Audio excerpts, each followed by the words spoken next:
Hello, good morning everyone. Myself Deepak Sharma, your faculty of anatomy and physiology at this beautiful platform of Meditalk Career Institute. तो student, आज का अपना discussion का topic रहेगा protoplasm. जो अपने series चल रही है सेल की, anatomy and physiology of the cell, उसमें आज का थर्ड लेक्चर रहेगा आपका। अपने फर्स्ट लेक्चर के अंदर कवर किया था कि सेल का इंट्रोडक्शन और उसमें कौन कौन से सेल ऑर्गेनल्स होते हैं, ठीक है। उसकी आउटर सरफेस के बारे में जाना था कि बाहर से एक मोटा मोटा थोड़ा सिनेरियो जाना था कि सेल क्या होती है, कैसे फंक्शन करती है ना, ठीक है। इसका क्या इंपॉर्टेंट रोल प्ले करती है ये। उसके बाद में अपन ने सेकंड लेक्चर में देखा था कि उसके बारे में थोड़ा डीपली स्टडी की थी। उसकी सबसे आउटर मोस्ट लेयर होती है कौन सी, जिसको बोलते हैं अपन सेल मेम्ब्रेन, ठीक है। उसके बारे में अपन ने थोड़ी स्टडी की थी। देन उसके बाद में आज का अपना टॉपिक रहने वाला प्रोटोप्लाज्म। तो प्रोटोप्लाज्म क्या होता है कि देखो, अपन ने सेल को बाहर से देखा, ठीक है। जब सेल को अपन बाहर से देखते हैं तो अपने को सबसे जो आउटर मोस्ट लेयर, ठीक है, या सबसे बाहर की स्ट्रक्चर अपने को जो दिखाई देती है सबसे पहले, तो उसको बोलते हैं अपन क्या, सेल मेम्ब्रेन, ठीक है। आप कोई भी इसको ऐसे समझो कि आप किसी भी जगह रूम देखने जा रहे हो, है ना। आप जैसे बाहर रहते हैं, जो भी लोग कॉलेज में पढ़ रहे हैं, हॉस्टल देखने जाते हैं, रूम देखने जाते हैं, तो सबसे पहले क्या करते हैं, उसको बिल्डिंग को देखते हैं चारों ओर से, ठीक है। बिल्डिंग को देखने के बाद में क्या करते हैं कि हाँ ये ठीक है। तो अब बिल्डिंग बाहर से पसंद आई तो वो क्या करते हैं, थोड़ा अंदर जाते हैं। अंदर जाने के बाद में डोरबेल बजाएंगे कि हाँ साहब, हमें आपको आपके यहाँ पे रूम देखना है, ठीक है, यहाँ में रेंट के ऊपर रूम चाहिए। तो फिर वो क्या करते हैं, गेट खोल के थोड़ा अंदर घुसते हैं। अंदर घुसने के बाद में देखते हैं कि हाँ कि ठीक है यार, रूम जगह ठीक है, अच्छा है, लेना चाहिए नहीं लेना चाहिए, है ना। तो उसी हिसाब से क्या होता है कि अपन ने सेल में क्या देखा, सबसे बाहर की लेयर देख ली, तो बाहर से देख लिया कि हाँ इसके चारों ओर क्या है, सेल मेम्ब्रेन से इसकी कवरिंग बनी हुई है ना।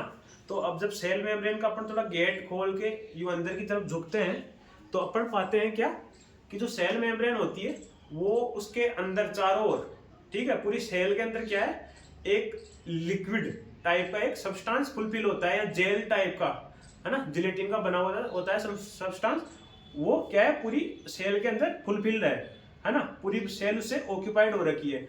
अब उस लिक्विड में क्या है कि जब अपन देखते हैं तो उसमें पाते हैं कि उसमें छोटे छोटे ऑर्गेनल्स, ठीक है, छोटी छोटी स्ट्रक्चर और एक बड़ी स्ट्रक्चर क्या करती है, उसमें फ्लोटिंग करती है या तैरती रहती है, ठीक है। जो बड़ी स्ट्रक्चर होती है तो उसको बोलते हैं अपन क्या, न्यूक्लियस, है ना। इसको अपन डायग्रामेटिक प्रेजेंटेशन के द्वारा देखते हैं। ये अपनी एक सेल होगी, जो सेल लोकेटेड है कहाँ पे, ये आपकी बेसमेंट मेम्ब्रेन के ऊपर। बेसमेंट मेम्ब्रेन के ऊपर लोकेटेड क्यों होती है, आपको कल बताया था इसका रीजन, किसके लिए कि सेल को क्या है, जिंदा रहने के लिए मैसेज ट्रांसफर करने पड़ते हैं, और उसके अलावा क्या चाहिए उसको, सेल को न्यूट्रिशन चाहिए, ठीक है। तो उसके लिए लोकेशन कौन सी होती है, बेसमेंट मेम्ब्रेन, ठीक है।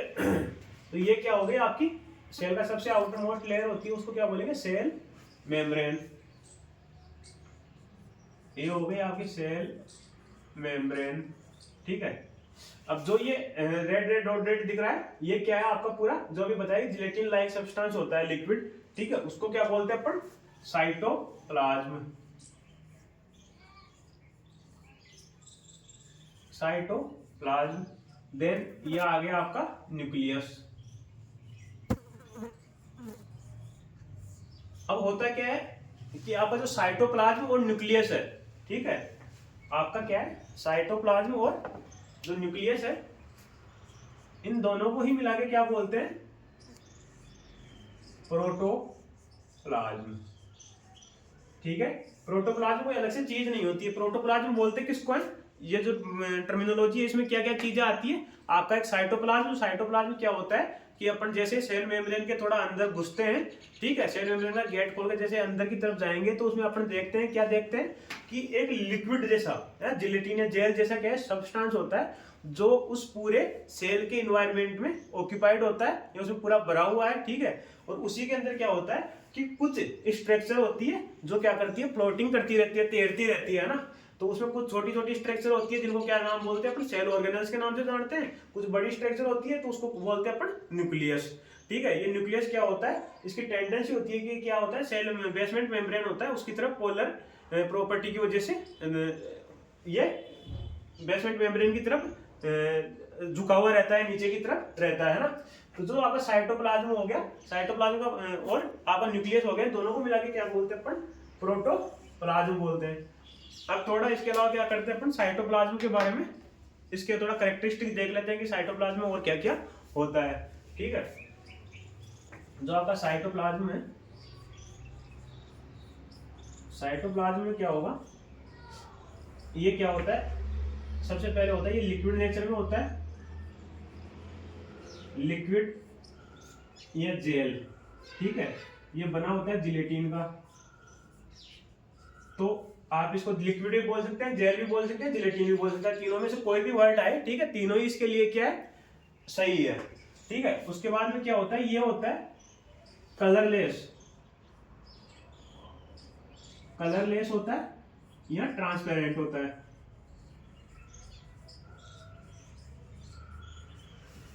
ट्रांसपेरेंट का मतलब समझते होंगे आप सब लोग, उसको बोले पारदर्शी, मतलब जिसके आर पार देखने से दिख जाता हो। ठीक है, मतलब कोई भी सब्सटेंस, कोई भी ऐसी चीज है जो क्या ट्रांसपेरेंट है, उसको मैं ये आंखों के सामने लगा के देखता हूँ तो उसके ट्रांसपेरेंट जो ऑब्जेक्ट है उसके उस पार की सब चीजें ऐसी कैसे दिख जाए, है ना। जैसे आपने पानी देखा होगा ना, तो पानी क्या है, कलरलेस है, पानी का कोई कलर नहीं होता है ना। तो उसी हिसाब से क्या होता है, जो आप साइटोप्लाज्म है वो भी क्या होता है, कलरलेस होता है, ट्रांसपेरेंट होता है और जिलेटिन लाइक लिक्विड जैसा होता है ना। एंड इसके बाद में देख लेते हैं अपन इसमें कौन कौन से कंटेंट्स प्रेजेंट होते हैं, कौन कौन से कंटेंट से ये मिलके बना होता है साइटोप्लाज्म। ठीक है,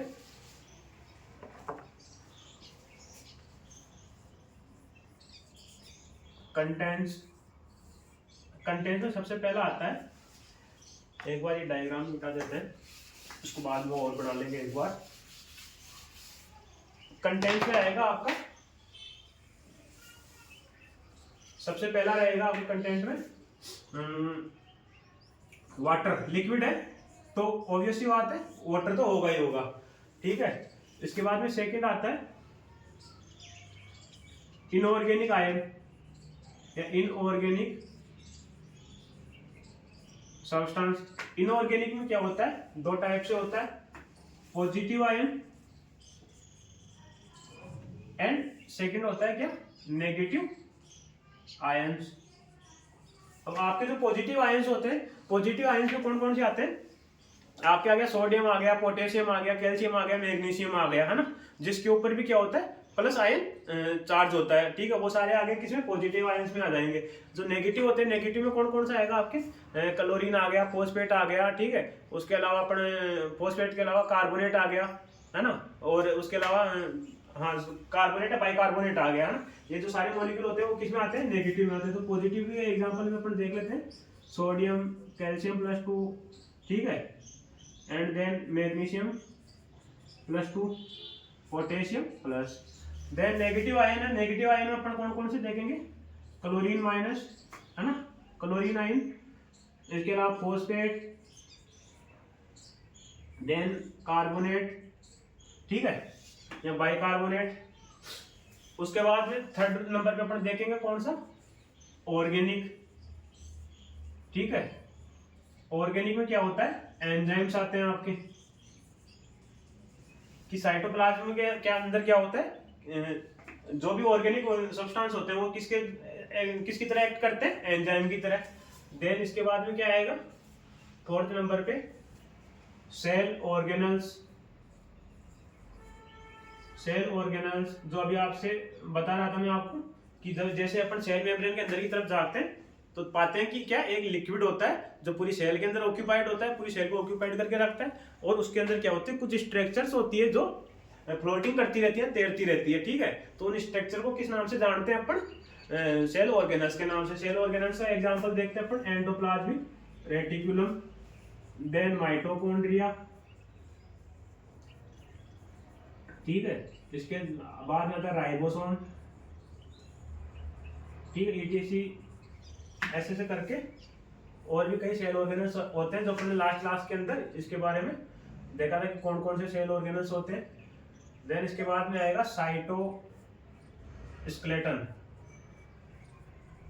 साइटोस्केलेटन का मतलब क्या होता है कि जिस हिसाब से अपनी बॉडी है, कंप्लीट बॉडी है, तो इसका एक स्केलेटन सिस्टम होता है। ठीक है, स्केलेटन सिस्टम का मतलब हो गया ऊपर हेड आ गया, हैंड आ गए, है ना, चेस्ट, रिब्स, ये सब चीजें पूरा केज बना हुआ है ना, इसको क्या बोलते हैं अपन, स्केलेटन बोलते हैं। उसी हिसाब से कहते हैं हर एक सेल का भी क्या होता है, उसका अपना स्केलेटन सिस्टम होता है जिसके द्वारा उसको शेप एंड साइज मिलती है। ठीक है, तो ये सारी चीजें किसके कंटेंट्स में आएंगे, आपके साइटोप्लाज्म में, है ना। और प्रोटोप्लाज्म किसको बोलते हैं, न्यूक्लियस प्लस साइटोप्लाज्म।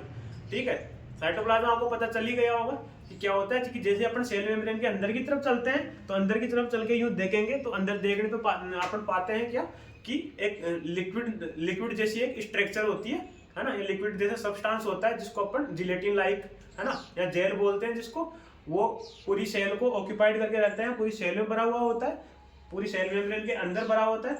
ठीक है, उसको बोलेंगे कि अपन साइटोप्लाज्म। और साइटोप्लाज्म के अंदर जो स्ट्रक्चर तैरती रहती है ना, उनको क्या बोलेंगे, सेल ऑर्गेनल्स के नाम से जानते हैं। कुछ बड़ी स्ट्रक्चर होती है जिसको अपन न्यूक्लियस बोलते हैं, और न्यूक्लियस प्लस साइटोप्लाज्म दोनों को मिला के अपन क्या बोलते हैं, प्रोटोप्लाज्म बोलते हैं। इसके बाद अपन ने इसके कंटेंट्स के बारे में देखा है और साइटोप्लाज्म के थोड़ा उसके कैरेक्टरिस्टिक्स के बारे में देखा था। तो वो कौन सा होता है, ऑर्डरलेस, ऑर्डरलेस नहीं, कलरलेस होता है, ट्रांसपेरेंट होता है एंड जिलेटिन या लिक्विड होता है। अब देखते हैं अपन सेल ऑर्गेनल्स के बारे में। सेल ऑर्गेनल्स कौन सा रहेगा अपना, पहला एंडोप्लाज्मिक रेटिकुलम। ठीक है, एंडोप्लाज्मिक रेटिकुलम होता क्या है, तो इसका अर्थ होता है इसके नाम के अंदर ही छुपा हुआ है।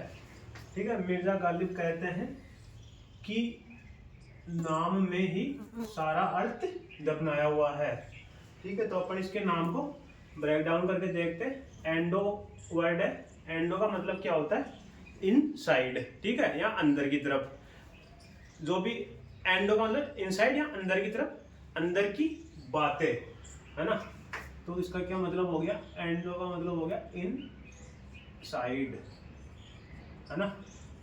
प्लाज्मिक का मतलब क्या होता है, प्लाज्मिक का मतलब हो गया प्लाज्मा, यह आपका साइटोप्लाज्म। एंड रेटिकुलम का मतलब क्या होता है, नेटवर्क। ठीक है, तो इसका टोटल मतलब क्या हो गया कि सेल के अंदर की तरफ जो साइटोप्लाज्म है उसमें क्या होता है, एक नेटवर्क जैसी मेम्ब्रेन लाइक स्ट्रक्चर प्रेजेंट होती है। तो उसको क्या बोलते हैं अपन, एंडोप्लाज्मिक रेटिकुलम। अब एंडोप्लाज्मिक रेटिकुलम की क्या होती है, कुछ कैरेक्टरिस्टिक्स होते हैं। ठीक है, उनको अपन एक बार देख लेते हैं कौन कौन से एंडोप्लाज्मिक रेटिकुलम होती है। तो आपकी एंडोप्लाज्मिक रेटिकुलम के कौन कौन से कैरेक्टरिस्टिक्स होते हैं, इसमें पहला आएगा क्या कि ये क्या होती है, 3 डायमेंशन स्ट्रक्चर।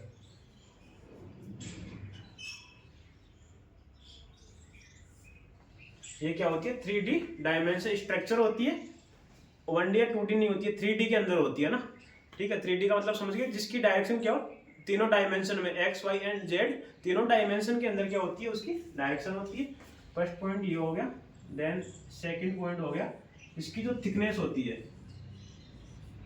इसकी थिकनेस होती है वो कितनी होती है, 80 आर्मस्ट्रॉन्ग। ठीक, आर्मस्ट्रॉन्ग क्या होती है, एक यूनिट होती है किसकी, थिकनेस की या लेंथ की, है ना। तो ये क्या हो गया आपकी थिकनेस हो गई। ठीक है, उसके बाद में क्या होता है, थर्ड पॉइंट आता है network of the membrane, network of the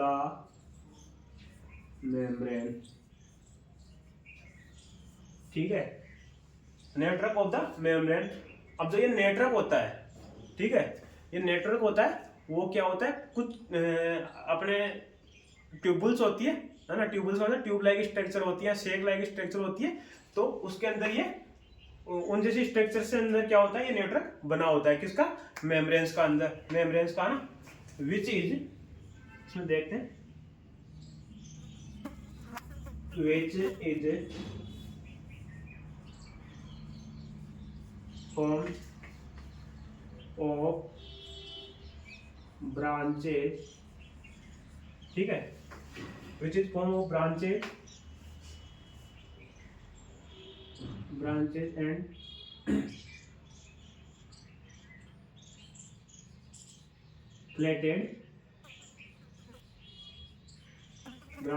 plated tubules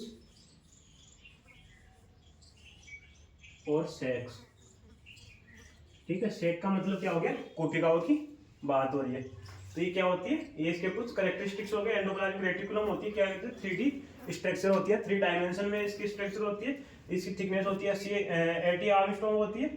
और इसमें क्या होता है, नेटवर्क ऑफ द मेम्ब्रेन होता है which is found of the branches and plated tubules. जो किसका बना होता है, किसके द्वारा बना होता है, आपके ब्रांचेज होती है और प्लेटेड ट्यूबल्स होती है और शेक होती है, ठीक है, उनका नेटवर्क बना होता है। उसी को क्या बोलते हैं अपन, एंडोप्लाज्मिक रेटिकुलम। अब इसका अपन थोड़ा डायग्रामेटिक प्रेजेंटेशन देख लेते हैं कि ये होता कैसा है। ये हो गया आपका क्या, सेल की तारों की सेल मेम्ब्रेन हो गई। ये नीचे बेसमेंट मेम्ब्रेन के ऊपर लोकेटेड है, ठीक है। बेसमेंट मेम्ब्रेन पे लोकेटेड की होती है सेल। जो आपका न्यूक्लियस है ना, वो क्या करता है, सेल की से सूचनाओं का आदान प्रदान करता है, ट्रांसफर करता है एंड उससे न्यूट्रिशन लेता है। तो उसके लिए क्या होता है, लोकेशन की जरूरत पड़ती है। वो लोकेशन कहाँ होती है, बेसमेंट मेम्ब्रेन के ऊपर होती है। अब ये सेल के अंदर क्या है, आपका एक न्यूक्लियस है, ठीक है। जो न्यूक्लियस है, न्यूक्लियस की टेंडेंसी क्या होती है, थोड़ा बेसमेंट मेम्ब्रेन की तरफ झुका हुआ होता है। क्यों, पोलर प्रॉपर्टी की वजह से, है ना। अब क्या होता है, इसमें एक स्ट्रक्चर होती है जो आपकी न्यूक्लियस की क्या होगी, न्यूक्लियस मेम्ब्रेन होगी, ये आपकी सेल की सेल मेम्ब्रेन होती है।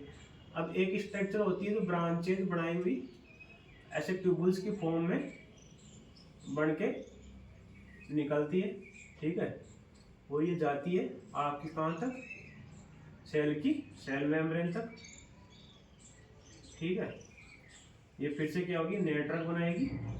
ये थोड़ा एक्सटेंडेड फॉर्म हो गया इसका।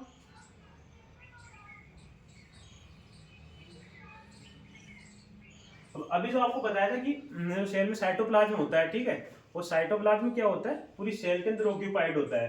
तो उसी के साथ साथ क्या होगा, जो आपकी एंडोप्लाज्मिक रेटिकुलम है उसकी जो ये कुपिकाएं बनी हुई है, ठीक है, इनके अंदर भी क्या होगा, ये भरा हुआ होगा, ठीक है। ये क्या भरा हुआ आपका, साइटोप्लाज्म। अब इसी के साथ क्या होता है कि जो एंडोप्लाज्मिक रेटिकुलम होती है, तो इसके ऊपर क्या होता है, कुछ कुछ ये मॉलिक्यूलर पाए जाते हैं, ठीक है, पार्टिकल्स पाए जाते हैं। इन पार्टिकल्स को क्या बोलते हैं, इन पार्टिकल्स को नाम दिया जाता है राइबोसोम।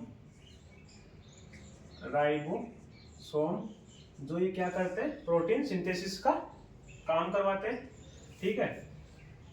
अब जिस भी एंडोप्लाज्मिक रेटिकुलम के ऊपर क्या होता है, ये मॉलिक्यूल प्रेजेंट होते हैं, राइबोसोम प्रेजेंट होते हैं, उसको अपन क्या बोलते हैं, रफ एंडोप्लाज्मिक रेटिकुलम, ठीक है।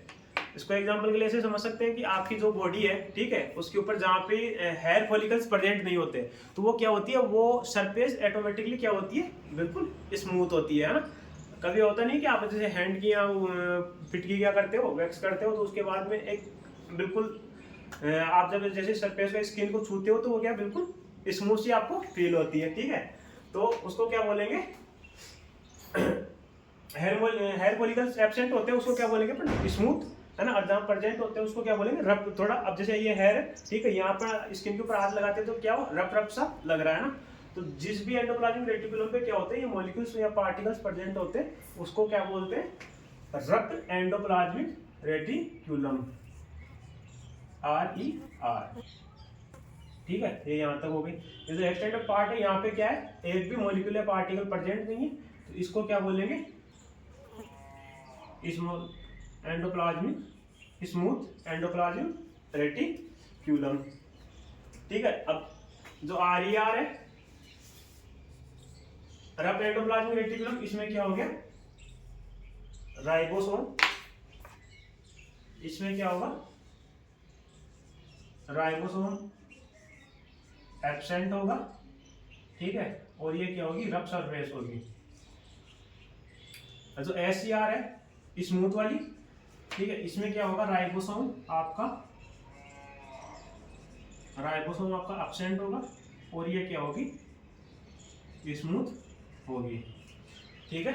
अब इसके बाद में अपन क्या करते हैं, इसको थोड़ा इसके बारे में एक दो पॉइंट और देख लेते हैं क्या क्या होते हैं। कि जो आपकी एंडोप्लाज्मिक रेटिकुलम होती है, ठीक है, वो क्या करती है, पूरी सेल का जो पूरा एरिया है उसके अंदर ऑलमोस्ट उस पूरे सेल के एरिया को कवर करके रखती है, ठीक है। और जो इसकी डेंसिटी है इसका मोस्ट अमाउंट है ना, वो कहाँ होगा, आपके न्यूक्लियस के आसपास।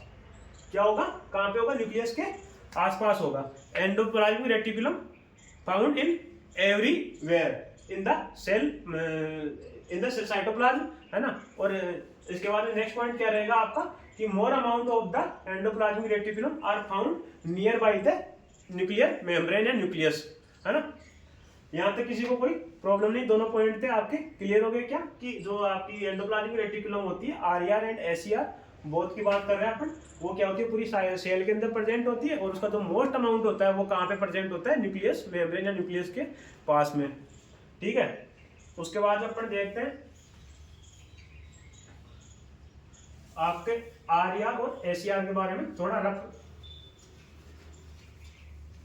Endoplasmic reticulum and smooth endoplasmic reticulum के बारे में देख लेते हैं। तो इसमें सबसे पहले देखते हैं अपन आरईआर रफ एंडोप्लाज्मिक रेटिकुलम के बारे में, ठीक है। इसमें अपन ने मोटे मोटे दो पॉइंट पढ़े कि इसको रफ एंडोप्लाज्मिक रेटिकुलम क्यों बोलते हैं। इसके लिए सब इसमें क्या होता है, राइबोसोम प्रेजेंट होते हैं, राइबोसोम क्या करते हैं, प्रोटीन सिंथेसिस का काम करवाते हैं, ठीक है। इसीलिए इसकी सरफेस कैसी होती है, रफ होती है, ठीक है। अब ये क्या होती है, जो आरईआर है ये क्या जनरली प्लेटेड शेक्स पाए जाते हैं ना, या प्लेटेड ट्यूबुल्स पाए जाते हैं, या शेक पाए जाते हैं, ठीक है। जो ये शेक होते हैं थोड़े ये साइज के अंदर बड़े होते हैं, है ना। इसमें क्या होते हैं रफ एंडोप्लाज्मिक रेटिकुलम होती है, इसमें क्या होते हैं प्लेटेड ट्यूबुल्स और शेक प्रेजेंट होते हैं, ठीक है। ये क्या होता है उसके अलावा लॉन्गेस्ट होते हैं, ठीक है। पता चल गया यहाँ तक, गॉट इट। प्लेटेड ट्यूबल्स होते हैं एंड शेक प्रेजेंट होती है, देन उसके बाद में क्या होता है लॉन्गेस्ट होते हैं। अब रफ एंडोप्लाज्मिक रेटिकुलम का क्या देख लेते हैं अपन, थोड़ा फंक्शन देखते हैं। फंक्शन से अपने को एक फंक्शन से यही से समझ में आ रहा है क्या कि इसके ऊपर राइबोसोम प्रेजेंट है, तो ये क्या करवाएगा, प्रोटीन सिंथेसिस। प्रोटीन सिंथेसिस क्यों, राइबोसोम प्रेजेंट है, ठीक है। राइबोसोम यहाँ पे क्या हो गया आपका प्रेजेंट, तो ये क्या करवाएगा, प्रोटीन की सिंथेसिस करवाएगा, ठीक है। अब प्रोटीन सिंथेसिस में क्या होता है कि आपकी जो रफ एंडोप्लाज्मिक रेटिकुलम होती है उसमें क्या होती है, प्रोसेस भी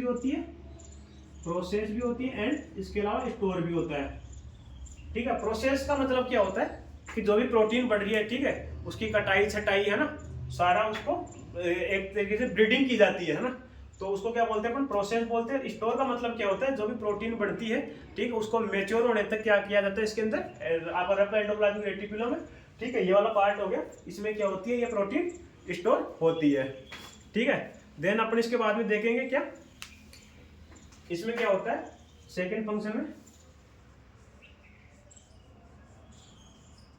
inside carbs are join with lipid or carbs are joined with protein and formation of glycoprotein। आपको कल के लेक्चर के अंदर बताया था कि जो कार्बोहाइड्रेट होता है उसको क्या बोलते हैं अपन, ग्लाइको बोलते हैं, और प्रोटीन दोनों मिलकर क्या बनाती है, ग्लाइकोप्रोटीन बनाती है, ठीक है। अब ये जो ग्लाइकोप्रोटीन होती है और जो आपकी प्रोटीन होगी, ये सारी चीजें काम में किस में आती है, किस काम में आती है, आपके सेल मेम्ब्रेन के फॉर्मेशन के अंदर काम में आती है, ठीक है। आपके जो भी ग्लाइकोप्रोटीन हो गई और जो भी प्रोटीन हो गई, ठीक है, या ग्लाइकोलिपिड हो गया, ये सारी चीजें किस काम में आती है। अपन ने कल सेल मेम्ब्रेन की स्ट्रक्चर पढ़ी थी, ठीक है, तो उसके अंदर अपन ने देखा था क्या कि उसकी स्ट्रक्चर के अंदर कार्बोहाइड्रेट, लिपिड, प्रोटीन, है ना, कोलेस्ट्रॉल, ये सारी चीजें क्या होती है, प्रेजेंट होती है। तो ये सारी चीजें जो यहाँ पे बन रही है वो कहाँ जा रही है, आपके किसके लिए जा रही है, सेल मेम्ब्रेन के फॉर्मेशन के लिए। उसके बाद में अपन देखते हैं सेकेंड वाली स्मूथ एंडोप्लाज्मिक रेटिकुलम, ठीक है। इसमें भी क्या होती है, प्लेटेड ट्यूबुल्स होती है, प्लेटेड ट्यूबुल्स होती है,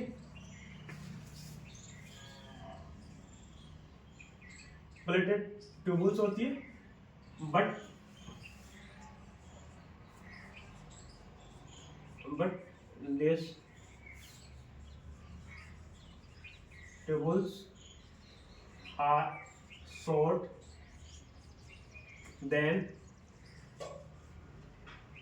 रफ एंडोप्लाज्मिक रेटिकुलम। इसमें क्या होती है, जो भी ट्यूबल्स होती है वो आपकी इस रफ एंडोप्लाज्मिक रेटिकुलम होती है उससे क्या छोटी होती है। अब देखो जिस भी एंडोप्लाज्मिक रेटिकुलम पे क्या है, राइबोसोम प्रेजेंट है, वो क्या काम करेगी, आपके प्रोटीन सिंथेसिस का काम करेगी। और जिसके ऊपर क्या है, राइबोसोम एब्सेंट है, वो किसका, इसका फंक्शन में क्या आएगा, इसके फंक्शन में आएगा, फर्स्ट फंक्शन आएगा इसमें लिपिड सिंथेसिस। अब जो लिपिड होगा, लिपिड सिंथेसिस भी क्या होता है, जो लिपिड का सिंथेसिस हो रहा है वो भी किस काम में आएगा, सेल मेम्ब्रेन के फॉर्मेशन के अंदर काम आएगा। जैसे आपने कल पढ़ा था कि फॉस्फोलिपिड की क्या होती है, बाइलेयर होती है सेल के अंदर, मेनली कंटेंट फॉस्फोलिपिड बाइलेयर का ही होता है। ठीक है, तो पहला फंक्शन हो गया इसमें लिपिड सिंथेसिस का। सेकंड फंक्शन क्या होता है इसमें आपका fat and steroid synthesis. Fat and steroid synthesis, जो आपके स्टेरॉइड होते हैं, स्टेरॉइड का मतलब स्टेरॉइड जो हार्मोन होते हैं, स्टेरॉइड कौन कौन से होते हैं, आपके गोनेडोट्रोपिन हार्मोन्स होते हैं, जैसे टेस्टोस्टेरोन हो गया, एस्ट्रोजन हो गया। ठीक है, टेस्टोस्टेरोन प्लस एंड आपके एस्ट्रोजन। ठीक है, देन इसके बाद में और क्या करता है, स्मूथ एंडोप्लाज्मिक रेटिकुलम ये क्या करवाता है, तो लीवर होता है, लीवर के अंदर क्या करता है, इसका नेक्स्ट फंक्शन देखते हैं लीवर में, थर्ड नंबर का, ये लीवर में क्या करेगा, ड्रग्स का डिटॉक्सिफिकेशन करवाता है। इन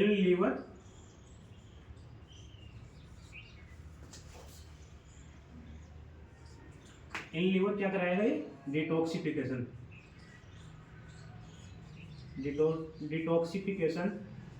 of drugs.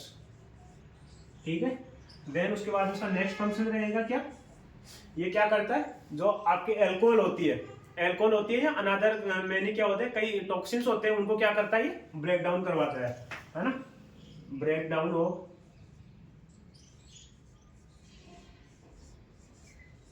Down of alcohol और मैनी टॉक्सिन्स।